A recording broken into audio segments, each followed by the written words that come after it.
नमस्कार दोस्तों, मैं पीके गुप्ता एक बार फिर से आपका स्वागत करता हूं आपका अपना चैनल स्कॉलर सेंटर पे।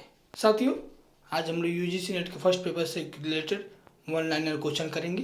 तो आज का पहला क्वेश्चन है, dash is an MBS project undertaken by the ministry of human resource development MHRD government of India with a view to seamlessly providing quality education contact to all the eligible and willing learners in India. कह रहा है साथियों कि भारत सरकार के मानव संसाधन विकास मंत्रालय द्वारा शुरू की गई महत्वाकांक्षी परियोजना है, कौन सी है, जो भारत के सभी योग्य और इच्छुक शिक्षार्थियों को गुणवत्तापूर्ण शैक्षिक सामग्री प्रदान की दृष्टि देती है। साथियों, इसका आंसर होगा आपका डी।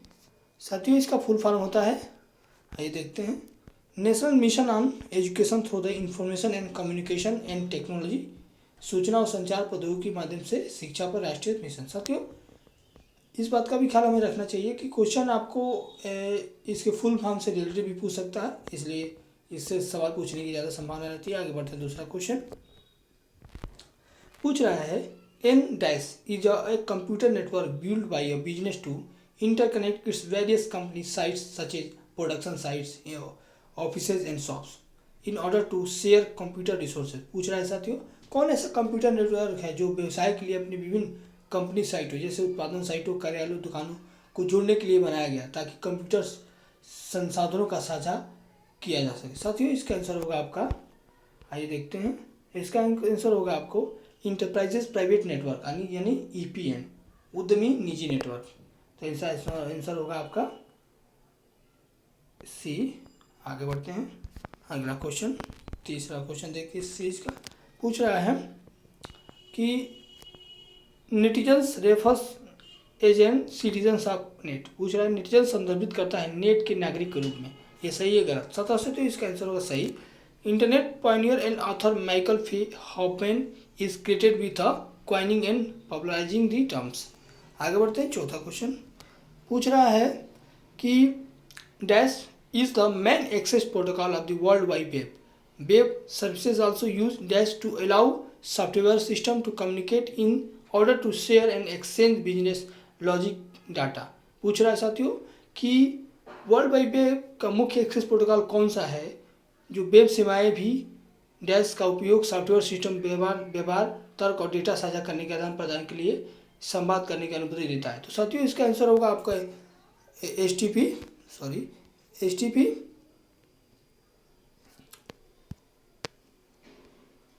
इसका आंसर होगा HTTP, यानी इसका फुल फॉर्म होता है साथियों हाइपर टेक्स्ट ट्रांसफर प्रोटोकॉल। साथियों, इसकी खोज की थी ब्रिटिश साइंटिस्ट टिम बर्नर्स-ली ने वर्ल्ड वाइड वेब 1989 में।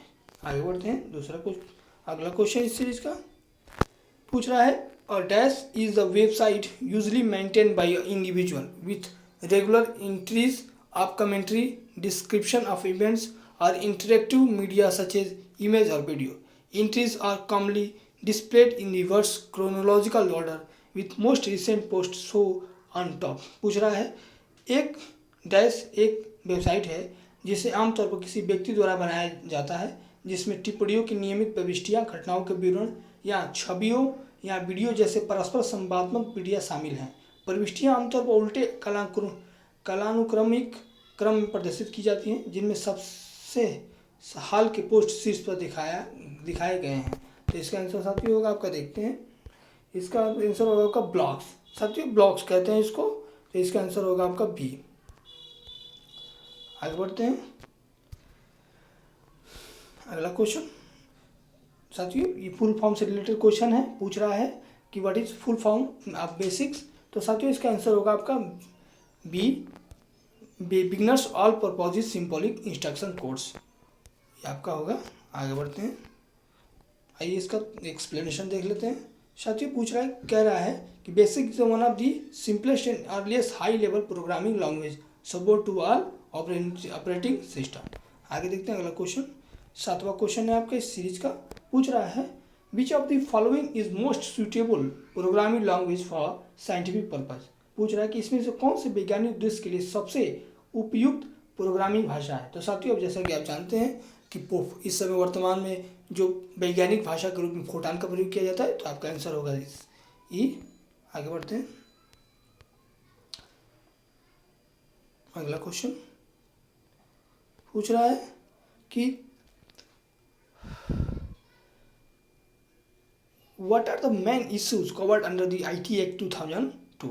IT एक्ट 2002 के अंतर्गत मुख्य मुद्दे कौन कौन से हैं? तो साथियों, legal recognisation of digital signature, legal recognisation of electronic document, offences and controversies. कह रहा है कि डिजिटल हस्ताक्षर की अनुमति मानता है, इलेक्ट्रॉनिक दस्तावेजों की कानूनी और अपराध उल्लंघन। तो साथियों, इसका आंसर होगा आपका बी, यानी 1, 2, 3।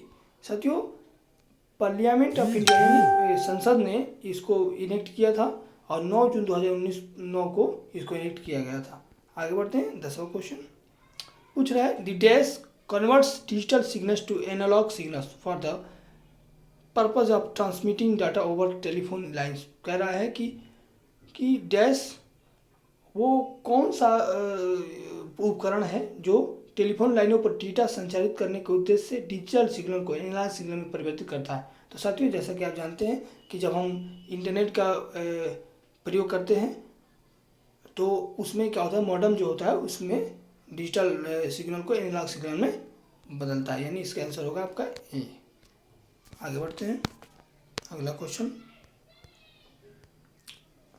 पूछ रहा है कि देश के सबसे प्रमुख शहरों में प्रीमियर शैक्षिक और अनुसंधान संस्थानों में उपस्थिति के बिंदु के साथ सबसे बड़ा देशव्यापी स्थलीय उपग्रह नेटवर्क है। तो साथियों, जैसा कि आप जानते हैं ARPANET है, इसका आंसर होगा आपका डी। आगे बढ़ते हैं, अगला सीरीज का मॉक टेस्ट 15 का पहला क्वेश्चन कह रहा है, ministry of human resources development MHRD launched test portal in November 2014। पूछ रहा है 2014 में एक पोर्टल लॉन्च किया गया जो छात्रों को कॉलेज पाठ्यक्रमों में पसंद करे कि निर्णय लेने में मदद करने के लिए मानव संसाधन विकास मंत्रालय भारत सरकार द्वारा लॉन्च किया गया था। साथियों, इसका आपका आंसर होगा, आइए देखते हैं, नो योर कॉलेज, यानी इसका आंसर होगा डी। आइए इसका एक्सप्लेनेशन देख लेते हैं क्या कह रहा है। कह रहा है कि know your college portal, the portal is updated with relevant information about every college like lab facilities, faculties, intact, hostel facilities and library ETC। आगे बढ़ते हैं, दूसरा क्वेश्चन सीरीज का, अंतर्राष्ट्रीय इंटरनेट दिवस कब मनाया जाता है? साथियों, ये इंपॉर्टेंट क्वेश्चन है, तो देखते हैं कितनी तारीख को मनाया जाता है। साथियों, इसका आंसर होगा आपका 29 अक्टूबर। 29 अक्टूबर को आपको अंतर्राष्ट्रीय इंटरनेट दिवस मनाया जाता है। आइए देखते हैं क्यों। It was celebrated for the first time on October 2005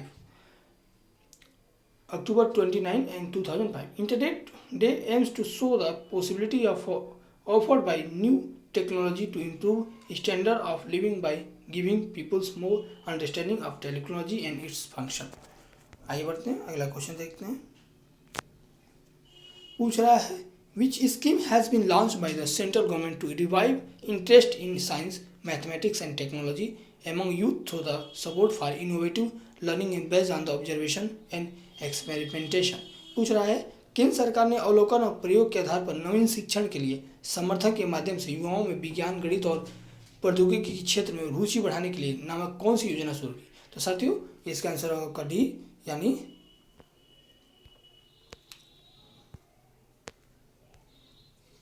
आपका आंसर होगा डी। आइए देखते हैं इसका एक्सप्लेनेशन। राष्ट्रीय आविष्कार अभियान, the trust would be of learning outside the classroom through the direct interaction with the environment around the educational institution। आगे बढ़ते हैं, पूछ रहा है कि the DAS is an initiative of Government of India to make all government services available to the citizens of India via electronic media। कह रहा है, कौन सी भारत सरकार की ऐसी पहल है जो सभी सरकारी सेवाओं को इलेक्ट्रॉनिक मीडिया के माध्यम से भारत के नागरिकों को उपलब्ध कराती है? तो साथियों, इसका आंसर होगा B, national e governance programme, इसका फुल फॉर्म है। आइए देखते हैं इसका explanation. National e governance plan राष्ट्रीय ई शासन है, इसका फुल फॉर्म। आगे बढ़ते हैं, अगला question, the mobile app is the design to achieve the SDG goals for as the well in others words equitable quality inclusive education and life long learners for all. किस mobile app को सतत विकास लक्ष्य 4 के साथ साथ अन्य शब्दों में समान गुणवत्ता समावेशी शिक्षा सभी के लिए आजीवन सीखने के लिए बनाया गया? तो साथियों ये बहुत ही अच्छा ऐप है जिसका नाम है आपका ई पाठशाला। आइए देखते हैं अगला क्वेश्चन। डैश छात्रवृत्ति योजना है जो सराहनीय छात्राओं को बिना किसी कठिनाई से स्कूलों से तकनीकी शिक्षा में स्थानांतरित करने के लिए सक्षम बनाता है और सभी के लिए मुफ्त ऑनलाइन संसाधन प्रदान करके वरिष्ठ माध्यमिक विद्यालय स्तर पर गणित और विज्ञान के शिक्षण और संवर्धन को समृद्ध और संवर्धित करता है। तो साथियों इसका आपका आंसर होगा उड़ान प्रोग्राम है, यानी इसका आंसर होगा आपका डी। आगे बढ़ते हैं अगला क्वेश्चन। देश के सभी केंद्रीय विद्यालयों के लिए ई गवर्नेंस मंच कौन सा है? तो आइए देखते हैं देश के सभी केंद्रीय विद्यालयों के लिए ई गवर्नेंस मंच कौन सा है? तो इसका आंसर होगा आपका साथियों शाला दर्पण इसका नाम है। आइए देखते हैं। Its aim to improve quality of learning, शिक्षा की गुणवत्ता बढ़ाने, efficiency of school administration, school प्रशासन की दक्षता बढ़ाने के लिए इसका प्रयोग किया जाता है। इसका हेडक्वार्टर आपका है न्यू दिल्ली में और 15 दिसंबर 1963 को ये बनाया गया था। आइए देखते हैं। पूछ रहा है कि dash is the fraudulent attempt to obtain sensitive information such as the username, password and credit card details by disguising oneself as the trustworthy entity in an electronic communication।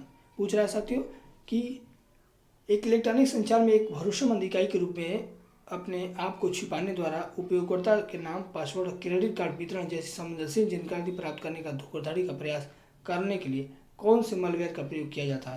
कौन से सॉफ्टवेयर का प्रयोग किया जाता है साथियों? इसका आंसर होगा आपका सी फिशिंग।